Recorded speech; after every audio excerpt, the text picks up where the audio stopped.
Bom dia, a paz do nosso Senhor Jesus Cristo de Nazaré. Na manhã desse dia quero vir aqui trazer uma pequena mensagem, apenas a mensagem de áudio, sem a minha aparição, com o logo aí do meu ministério, Ministério Palavra da Cruz. Eu queria trazer uma mensagem. Eu vou estar recitando o capítulo inteiro do livro de Ezequiel, capítulo 34.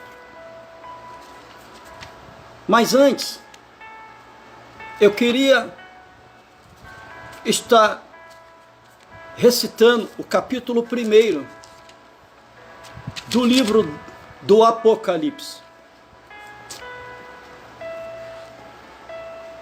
Apenas o verso 1, 2 e 3. Que diz assim: revelação de Jesus Cristo, a qual Deus assim lhe deu, para mostrar aos seus servos. Eu queria que você pudesse prestar bastante atenção no início do livro do Apocalipse, o que Deus coloca para que o apóstolo João escrevesse e para que ele revelasse. Olha a seriedade daquilo que João escreve. Muito, mas muito mesmo diferente do que, me perdoe a palavra, eu não vou usar uma palavra que não seja bíblica. Eu vou usar uma palavra bíblica. E tudo quanto eu aqui estiver falando, que vocês ouvirem de mim, pastor Augusto Menezes, tudo é bíblico.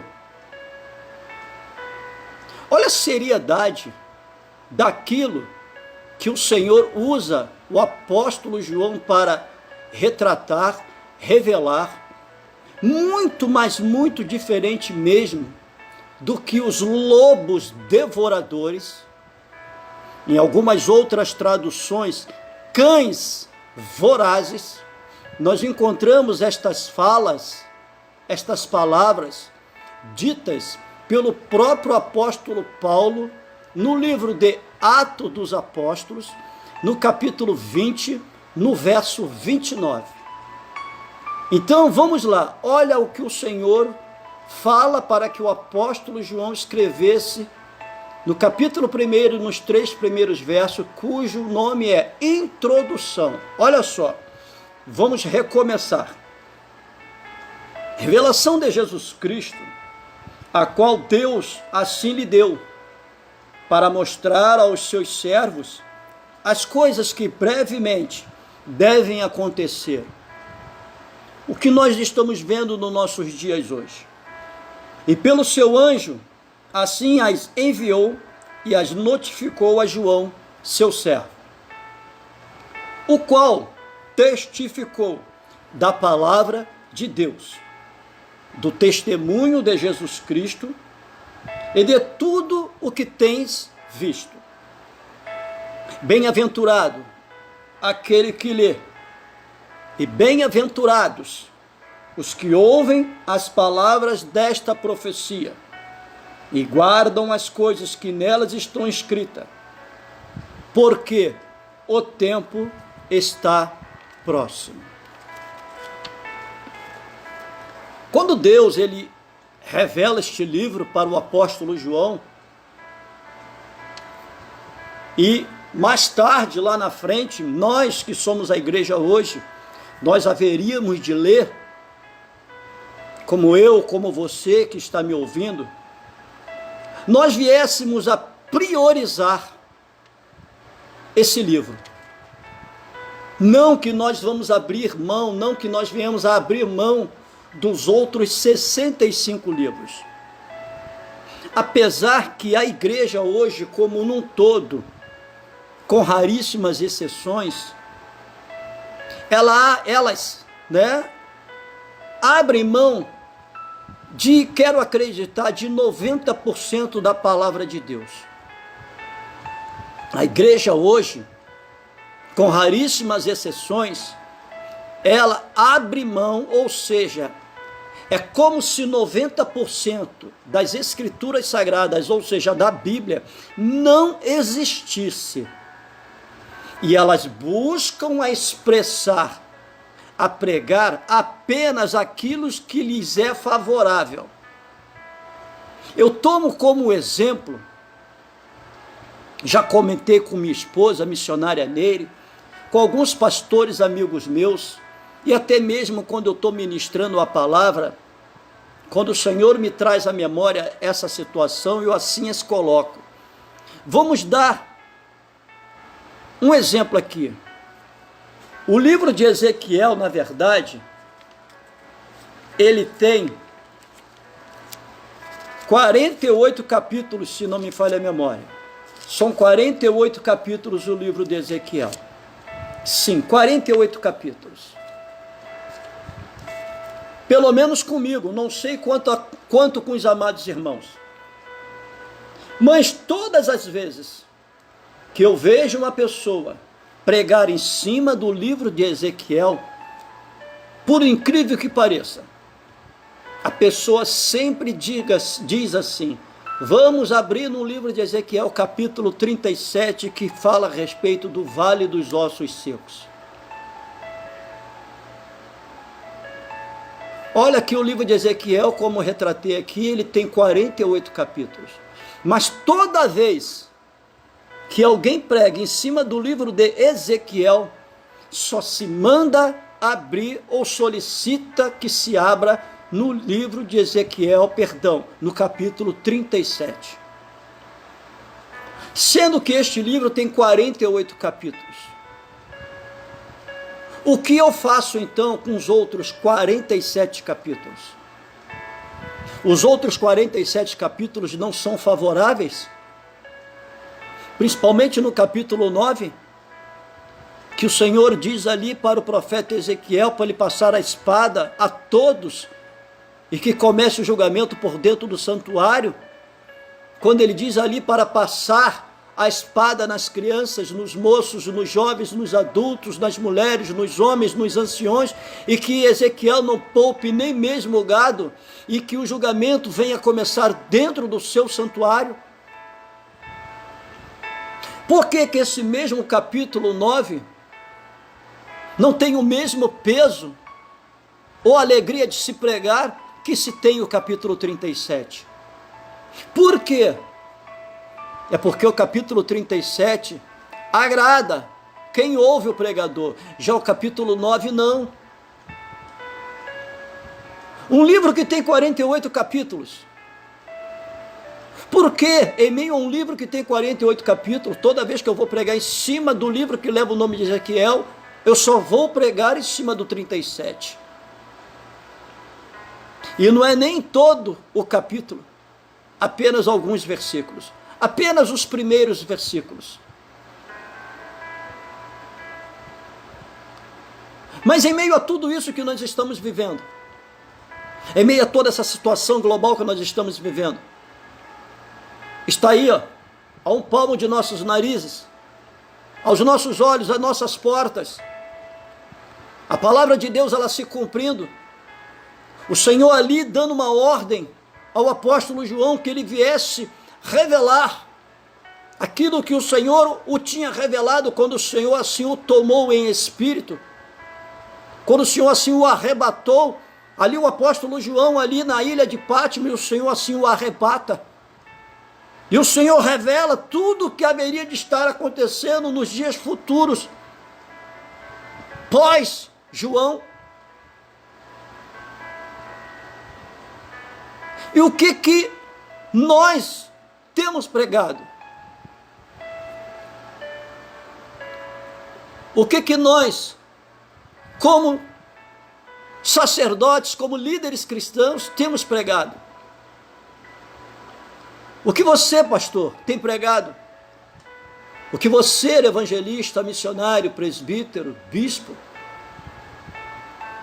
diácono, missionária, diaconisa, o que você tem pregado, o que vocês têm pregado?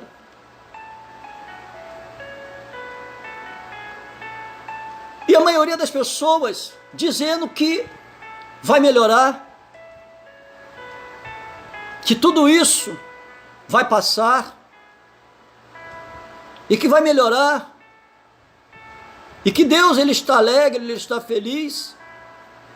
Me perdoem a palavra, um bando de mentirosos, enganadores, fraudulentos. Nada vai melhorar. Me perdoem o que eu vou falar, eu, pastor Augusto Menezes, se houver uma melhora, e a palavra de Deus ela não for cumprida pela melhora vir, eu rasgo a minha Bíblia e nunca mais eu entro dentro de uma igreja. Como eu sei que não vai melhorar, porque a palavra de Deus ela tem que ser cumprida, eu vou me manter fiel à verdade, não essa mentira que tem sido pregada dentro das igrejas. São tantas campanhas, meu Deus, isso é uma maldição dentro das igrejas. Essa maldita da teologia da prosperidade, esses homens, esses líderes cristãos insistem em trazer para dentro do celeiro de Cristo, dentro da casa do Senhor, essa maldita teologia da prosperidade. São bênçãos e mais bênçãos, conquistas, conquistas, vitórias, vitórias, vitórias. E nós estamos às portas de viver um governo que só misericórdia, onde nós vamos estar vivendo em breve. Eu quero acreditar que a partir do segundo semestre do ano de 2023, nós vamos estar vivendo algo que o brasileiro jamais pensou em viver, principalmente o cristão. Hoje nós temos uma liberdade de culto que vocês não têm ideia. Nós podemos ir, podemos vir, as igrejas estão com as suas portas abertas, nós podemos entoar cânticos dentro da casa de Deus, podemos estar nas praças, podemos estar nos ônibus, ainda nos consiste essa liberdade dentro dos trens, dentro das casas, fazendo cultos nos lares, nas ruas, fazendo evangelismo corpo a corpo, podemos estar na praça com as nossas caixas de som entoando cânticos ao Senhor, pregando, podemos estar em meio às comunidades carentes, na zona do Baixo Meretrício, com as prostitutas, com os traficantes, com os bandidos, com os moradores de ruas. Nós temos essa liberdade de ir, de abraçar, de pregar. Nós temos essa liberdade de ir, ainda. Mas em breve esta liberdade haverá de nos ser tirada. E nós vamos estar vivendo um governo que vocês não têm ideia do que esse governo vai fazer, principalmente com a igreja. Nós vamos estar vivendo uma situação de um governo comunista. Nós vamos estar vivendo uma situação que na Ásia já se vive há muitas décadas, que no Oriente Médio já se vive há muitas décadas, que na África já se vive há muitas décadas, que alguns países latinos aqui, entre o hemisfério, entre o Norte e a América do Sul, já estamos vivendo também. Nós vamos viver um governo igual da Venezuela, igual de Cuba, igual da Coreia do Norte, igual da China, do Japão. Nós vamos viver um governo igual ao governo africano, com as suas milícias criminosas, onde você não vai poder mais ter a liberdade que você tem hoje aqui no Brasil. Eu quero acreditar que o Brasil é o único país no mundo ainda hoje que tem a liberdade que nós temos. E o que esses líderes cristãos estão fazendo? É uma coisa que às vezes eu pergunto para minha esposa, eu pergunto para alguns amigos meus, principalmente pastores. E isso muito entristece o meu coração, porque eu queria saber que Bíblia que esses homens, né, os líderes cristãos, os pastores, Que Bíblia que esses homens leem?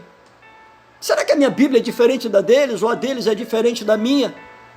Que Bíblia que esses homens e essas mulheres, que uma vez sobem um púlpito de igrejas, perdão, das suas ou de outras, por serem convidados para pregar, que tipo de Bíblia esses homens e essas mulheres, eles leem, elas leem, para que quando tem a oportunidade de pregar o Evangelho, eles continuam pregando esse Evangelho suave, esse Evangelho de tranquilidade, esse Evangelho de conquistas, de bênçãos, de vitórias, mas não pregam o Evangelho que o Senhor usa ali. Ele escreve em Mateus capítulo 24, como ele também escreve no livro de Mateus capítulo 24, no verso 29, 30 e 31, onde ele escreve ali no livro de 2 Tessalonicenses capítulo 1, do verso 1 ao verso 5, ou não retrata, não prega um evangelho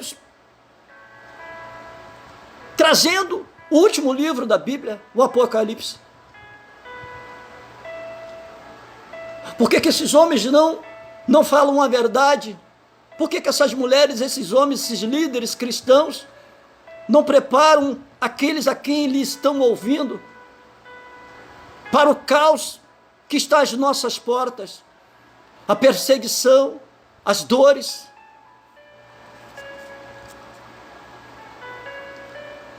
Veja só o que o Senhor diz para a sua igreja hoje, através do homem que escreveu isso lá atrás, no Antigo Testamento. Eu vou ler esse capítulo inteiro, pausadamente, para que você possa entender da forma como Deus está enxergando a sua igreja, da forma como Deus ele está enxergando os líderes da sua igreja hoje na face da terra,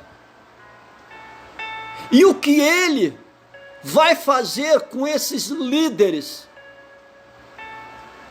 Preste atenção, pegue a sua Bíblia, abra no livro de Ezequiel capítulo 34, cujo tema desse livro, desse capítulo, já se inicia desta forma: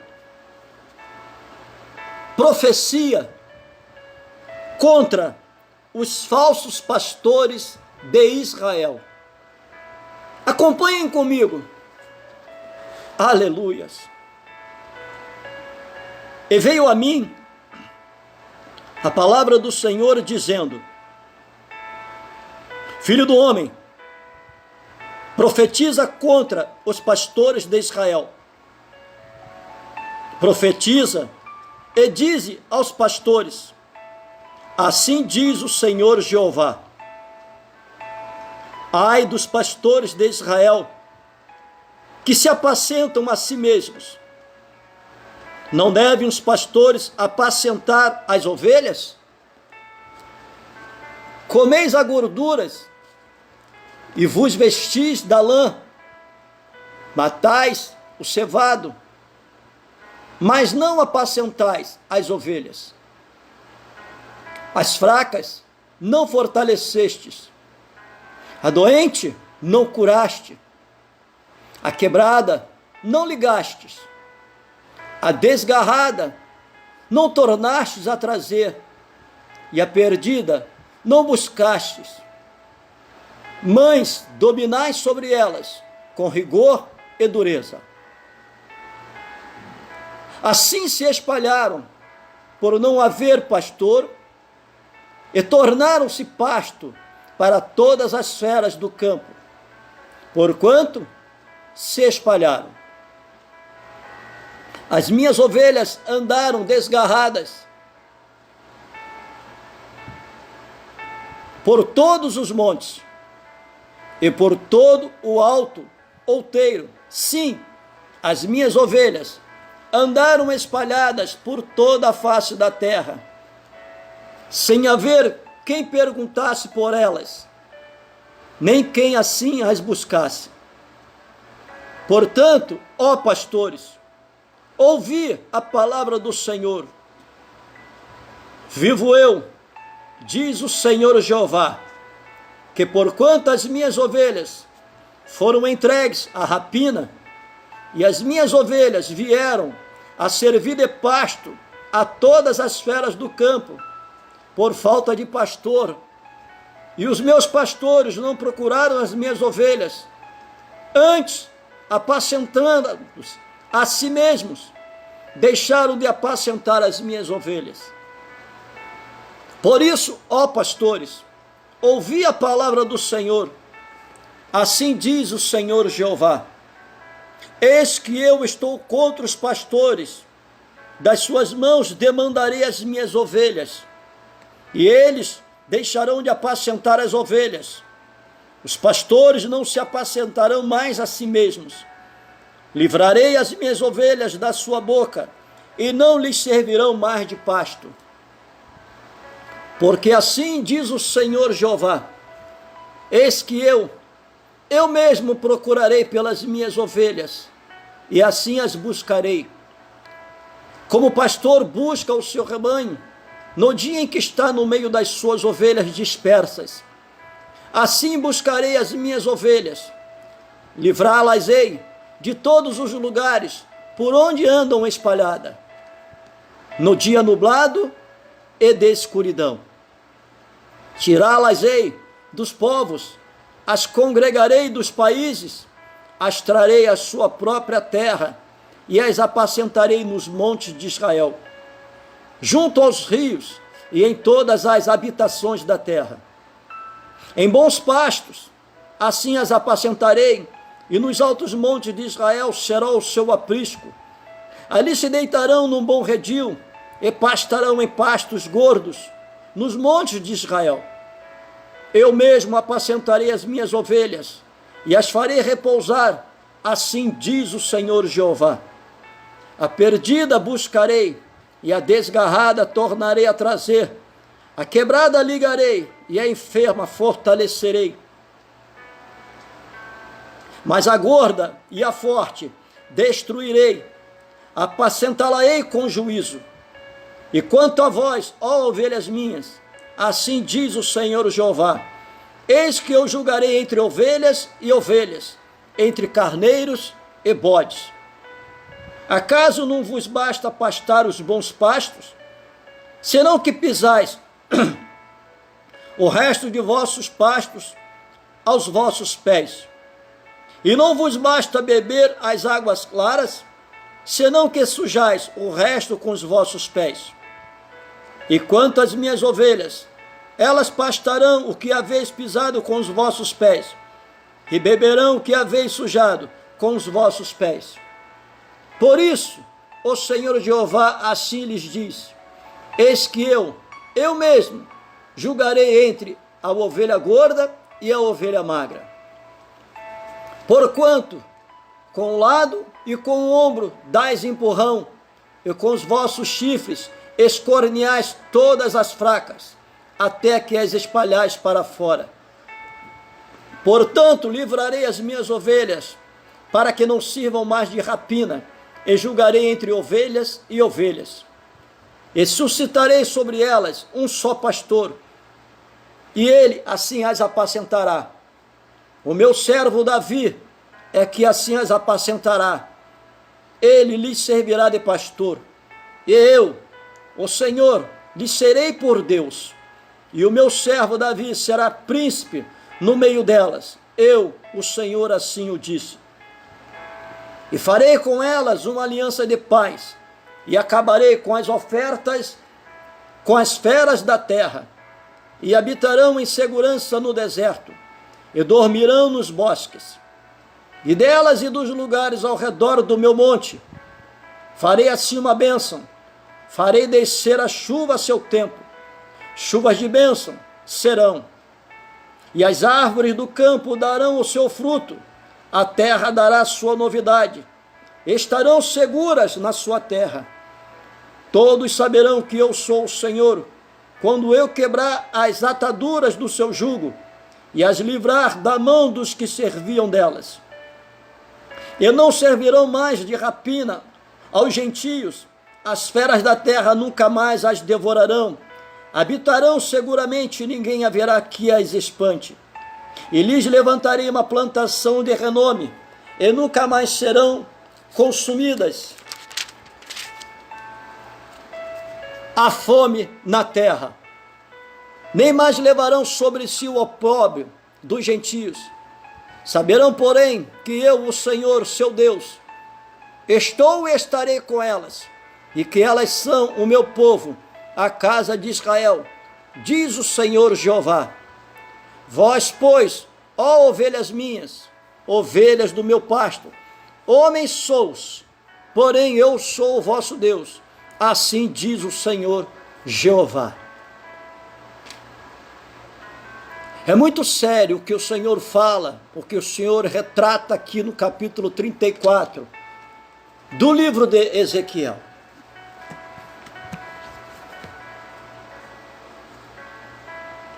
Você que é meu colega de sacerdócio, você que é um pastor, você que é um evangelista, um missionário, um presbítero, um bispo, um diácono, você, mulher, uma missionária, uma diaconisa, pare de estar pregando oba-oba, pare de estar fazendo campanhas dentro da igreja, pare de estar pregando bênçãos, vitórias, conquista e comece a preparar quem lhes ouve. Porque já não é mais tempo disso. Porque nos resta muito pouco tempo de liberdade. E por vós não preparar o povo de Deus, quando os dias terríveis estiverem diante de nós, porque os dias maus já estão, quando os dias terríveis vierem, as perseguições, as dores, as mutilações, os escárnios, que a igreja haverá de sofrer aqui na terra, porque só após a tribulação, só no meio da tribulação em que Jesus vem para buscar a sua igreja. Primeiro a igreja vai ser perseguida, a igreja vai padecer dores, para que depois o Senhor venha buscar a sua igreja. E se você, meu amado pastor, evangelista, missionário e sacerdotes da casa de Deus, se vocês não prepararem a vossa igreja, a quem lhes ouve, se você não preparar a vossa família para esses momentos, a sua igreja, a sua própria família, por não estar preparada, não vai suportar o que realmente está para acontecer. Não vai suportar a perseguição, as dores, as mutilações, os açoites, as pedradas, o cárcere. Isso não ficou somente lá atrás, não, meu colega de ministério. Isso não ficou apenas na história lá atrás, não. Isso também nos espera lá na frente. A perseguição, os açoites, as dores, os cárceres, isso espera a igreja lá na frente. Oh, que Bíblia que você tem? Que Bíblia que você está lendo, meu colega de ministério, meu amigo sacerdote? O que você tem lido? Que você não passa isso para quem te ouve? Por que você se omite em preparar quem te ouve? Por que você omite a verdade? Por que você omite os dias terríveis que principalmente a tua igreja, como a minha, como a igreja, como num todo da face da terra? Por que você omite o que a igreja vai passar? Meu Deus, por que você insiste com essas maldições dentro da sua igreja? Por que você aceita essas maldições dentro da sua igreja? essas malditas campanhas, essa maldita da teologia da prosperidade.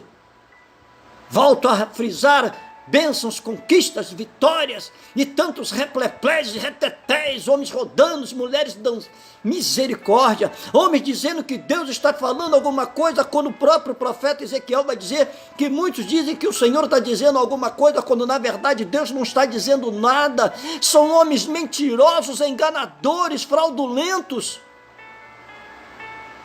travestidos de pastores, mas na verdade são discípulos de Satanás, usando os púlpitos das igrejas da casa de Deus para mentir, para enganar.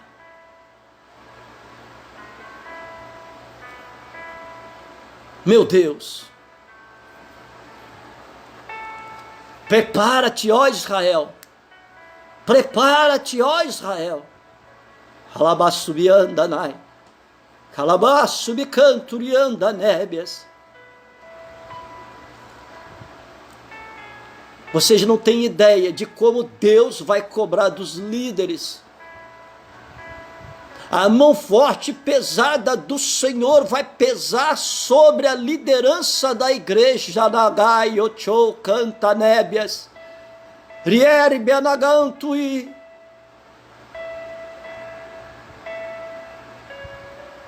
Prepara-te, ó Israel. Prepara-te. Revejam os vossos chamados. Líderes, revejam os vossos chamados.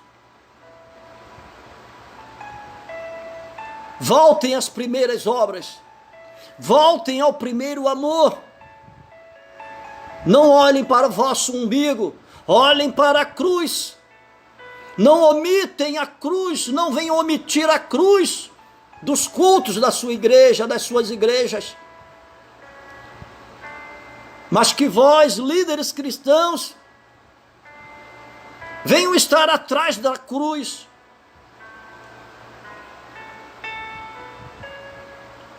Que o Senhor Jesus Cristo seja visto através de vossas vidas, e que a palavra de Deus seja evidente dentro da sua igreja e na sua vida.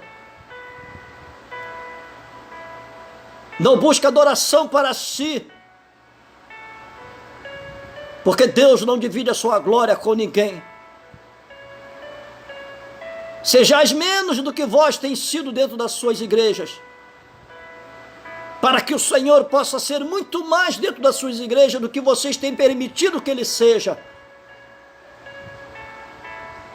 Porque dentro das vossas igrejas vocês não têm deixado que o Senhor seja nada, mas vocês querem ser tudo. Voltem ao primeiro amor, voltem às primeiras obras, porque Deus não se deixa escarnecer. Aleluias. Fiquem com esta palavra. Fiquem com esta palavra. E que a graça do nosso Senhor Jesus Cristo seja sobre vossas vidas. Pai nosso que estais nos céus, santificado seja o vosso nome. Venha a nós o vosso reino. Seja feita a vossa vontade, a sua vontade, assim na terra como no céu. O pão nosso de cada dia nos dai hoje. Perdoai as nossas dívidas, assim como nós perdoamos os nossos devedores. E não nos deixe, Senhor, cair em tentação. Porém, a cada dia livra-nos, ó Pai, sempre de todo mal. Pois teu é o reino, o poder, a honra e a glória, ontem, hoje e para todo sempre. Amém. Que o Senhor Jesus Cristo abençoe sua vida. Que o Senhor Jesus Cristo abençoe a sua casa. Que o Senhor Jesus Cristo abençoe a sua família. Deus assim vos abençoe. Shalom Adonai.